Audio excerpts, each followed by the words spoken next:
Oh, hello, hello, Spirit House here again.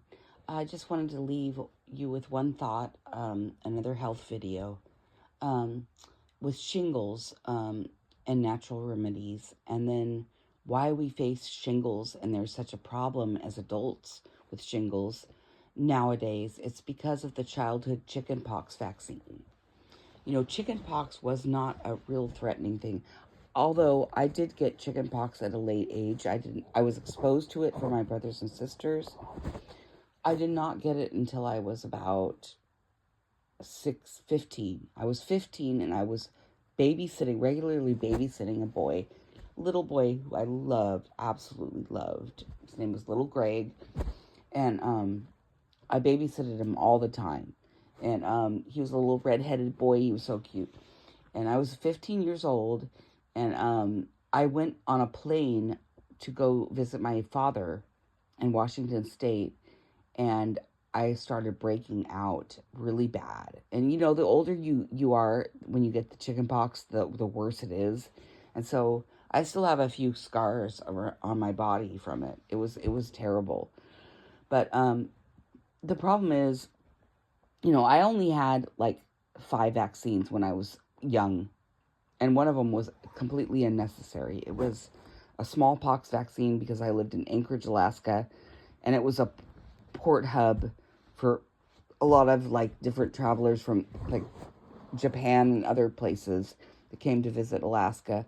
And so my mother opted in for me to get the smallpox vaccine when it was no longer, and I had a bad reaction to it. So and so I've never taken any vaccine since then. I didn't take COVID, nothing.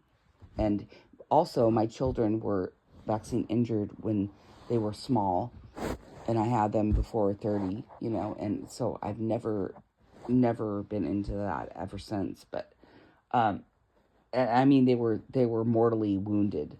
I mean, really, it took me years to recover them from the injury that it caused. And it was apparent, it was even on their medical records that they were vaccine injured.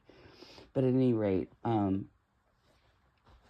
so as adults, we naturally need to be exposed to childhood chickenpox for children with chickenpox every 3 years to maintain immunity, so that we don't get shingles. But since we have the chickenpox vaccine on the incredibly ridiculous childhood schedule now, I don't know what it is, 48 maybe, before age 2. I don't even know. I'm not an activist anymore.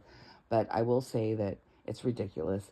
And adults need to be exposed to the chickenpox from children every 3 years in order to maintain immunity so they don't get the shingles. Well, now we have a shingles, and they have a new vaccine for that. Wow, how convenient. Let's create more things that we need to create vaccines for. Anyway, and I don't even care.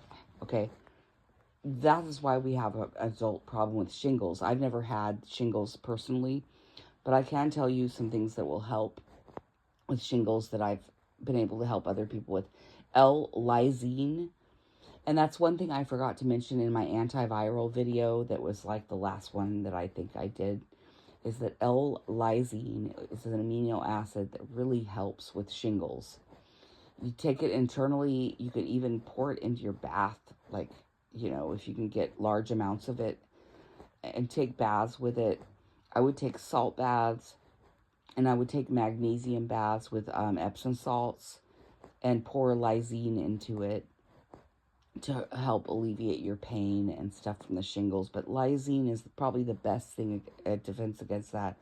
Also, olive leaf extract and elderberry. Again, elderberry extract. Take it on the onset of symptoms because it will reduce your symptoms of any viral thing. Any viral thing, it will really greatly reduce the severity and the length of your suffering. So anyway, I forgot to mention that in my last viral video, and then I thought about the chicken pox and how lysine is really good for the shingles. So I wanted to bring that up to you again. I love you guys, and I'll talk to you soon. Bye.